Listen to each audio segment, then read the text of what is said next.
Hey you, subscribe!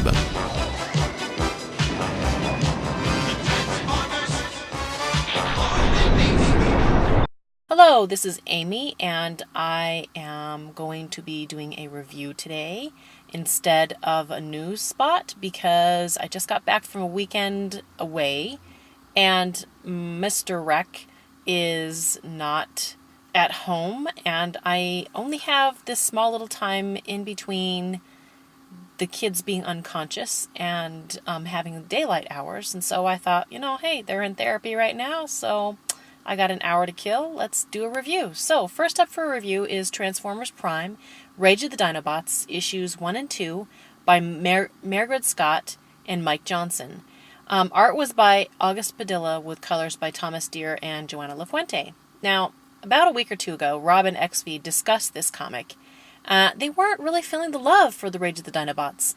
And since I'm one of two that is already reviewing Transformers Prime, and I've also been up with all of the other Transformer Prime comics and the game, I wanted to review this and give just a different take just for kicks, as one who's mostly enjoyed what everything that's come out of the Prime camp. So, hey, go Team Prime, right?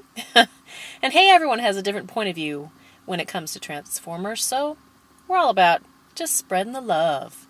So, that being said, what happens in issue 1 briefly, and without too much in the spoiler department, because I still want you to go out and get this comic because it's, fantastic. So, Fall of Cybertron established how the Dinobots came to be. Now, you don't have to have played Fall of Cybertron by High Moon to get that story. October through November of 2012, we got a digital-only comic from IDW on Comixology that basically told the story of how the Dinobots came to be.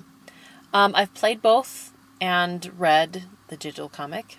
The one difference I took from the digital comic was the different point of view Grimlock had from that perspective, because you follow him through the whole change into a dinosaur by Shockwave thing. The game showed the results of how that happened, and the comic pretty much shows the process. So in that, you gain another bite of this journey that the Dinobots went on. In issue 1 of Rage of the Dinobots, we pick up after all the Decepticons and Autobots have left. There is a final convoy leaving the planet, and they're under attack, and the Dinobots are basically that team that are left there to defend the last convoy off the planet. So we're introduced to the Dinobots who are aiding Ultra Magnus in his defense of the retreating last convoy. And the Dinobots basically take on the cons that are trying to shoot down said convoy, but they run out of ammo, and the resulting decision from Swoop puts him in danger. But Ultra Magnus covers his back and ends up getting shot down because of it. So the Dinobots go to recover him. But when they get there, there is visible proof that someone has gotten to him first, and it wasn't a friendly. So they run into a bit of trouble at that point, and that trouble, I'm trying to be cryptic here without giving too much away, alerts them to who may have him. And that conflict ends with Swoop getting taken. So they end up having 2 of their friends taken. Oh no! Now, what I haven't said about this issue is that we do see it from the side of the antagonists of the comic as well, which is where we end with the leader of the Forged, that's the bad guys, basically the Forged, checking in with the big boss, who happens to be Shockwave. So Shockwave is the boss. They have Ultra Magnus, and they anticipate that more will be coming after him. So, So this was the first issue. It did well. They established a Dinobot team really well. It doesn't seem as if not much has happened, but you get a really great sense of the boiling turmoil below the surface of these characters. They work as a team. like they have in the past, but the essence of who they are is a tad more intense than I think I've previously seen. And I kind of get the sense that that comes from the people that are writing it, and that's the reason why it kind of speaks to me than other incarnations of it. And that characterization, I just like what they do. So it only gets more development as, like, this essence that I keep on kind of talking about. It gets more development in the second issue. But what really stood out to me in this issue was the fact that you really get their frustration. It kind of just bleeds through on everything. Some of them are reacting okay to their changes, but there are issues that are still there. So I liked that. They also have this moment where they wonder if the animals that they now turn into are who they really are. And they're not really, they're very uneasy about it. They're like, what does this mean? But, I mean, they don't say it right out like that, but it's just like you get this strong sense of that. So, not only that, they're not even sure if they can control this newfound strength from this animal thing that they turn into.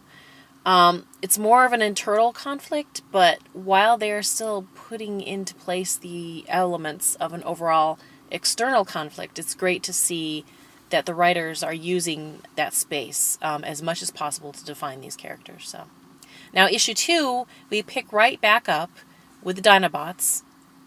They find the clues that they need to direct them to the area where the Forged call home. At least at first, Slug gives Grimlock a hard time for believing in the myth of the Forged. But upon further inspection, they find some distinct similarities to their own changes in the cons that they find left behind, where the Ultra Magnus is shipped down. So it really motivates them to find Ultra Magnus and Swoop as soon as possible, because why would they want anybody else to be experimented upon like they were? So they're just like, oh, yeah, we better go do something about this before it turns into a problem.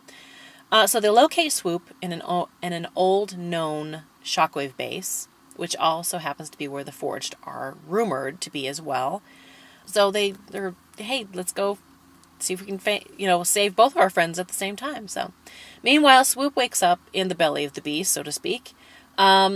He meets the guy in charge, the charge person, Circuit, and they share a little bit of this bond, but because they're both, who they are, their designs are kind of interesting, and there's just a connection there. But because Swoop is a prisoner, this whole connection thing, I think they are aware of it, but they don't it's not enough to keep him in the camaraderie that I think the big boss person, Circuit, is trying to get at. So he's like, yeah, we're not friends. Just, go on with your bad self. But it's where the story verifies that the Forged are totally not a myth, and among other revelations that happen. And the boss is counting on Swoop's friends finding him, because, yeah, that's what big bads do, right? They really want the confrontation. So the Dinobots get there. They're in the Sea of Rust. They find the base, because that's where it is. They scale the walls and break in, all while fighting off the guards that are the guys that are guarding it. They do a big jailbreak and find Ultra Magnus in the mix, but no Swoop. And as they follow the rest of the prisoners to the roof, where they can get out of the base, that's when they meet Circuit, who has plans for them, and that's when they find Swoop and what's been going on with him since they last saw him. And that's pretty much the end of issue 2. There's kind of a really big reveal at the end, which I'm gonna save for everybody to go discover it for themselves. What really sold me on this issue, second issue at least, has to be the art, because I compare it with the art of both the first Transformers Prime comic and the previous digital comic. The Sea of Rust, all the pages that deal with that just look fabulous. Certainly there are a few things to niggle at, but for the most part, it's great. The coloring really, really sells it for me, so go colorists! Yay! I really liked the continued characterization of the Dinobots. They all have characterization, not just Grimlock and then in company. It's Grimlock, Slug, everybody, Snarl, Swoop. They all have their own little things. So, and Slug, he's dripping with this grumpiness, which I was talking to a couple other people about this, and he hasn't had a lot of characterization in the past. He's kind of been just there. But, he's defiant. He's this really gritty character. He's challenging Grimlock in a way that I don't think I've ever seen him challenge Grimlock in the past. It's like he's the guy in the past that said baloney and all that. And it's turned up a notch. It's like all you got him was saying phony baloney or whatever in the movie and whatnot. This is him, but he's kind of pushing the envelope here a little bit. He doesn't believe in the Forge gimmick at first, and he razzes Grimlock for suggesting it. Sludge is the logic intelligent techie. Snarl's the medic. Grimlock leads them, and Swoop is Mr. Positive. But, they really illustrate how much of a team they are in this issue. So it does come across as a Dinobot version of the Wreckers. So I really like that because, hey, that's why they call me Lady Wreck, right? Because I like Wreckers. I could definitely see a panel or two as a poster that I'd want to buy at a convention. So any artist people out there that worked on this, Padilla, Mr. Deere, if you can sell a print, I would totally buy one.